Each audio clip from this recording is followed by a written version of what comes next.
I guess I should join in the fun reindeer games, right? We're having a little exhaust challenge on the group apparently. So let me post up mine.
Considering I'm using an action cam, I don't know how that's going to turn out.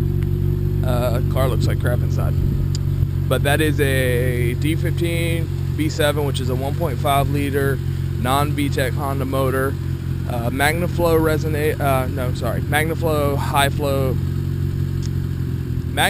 high flow catalytic converter. So the honeycomb's like that big versus like the 12 inches or whatever.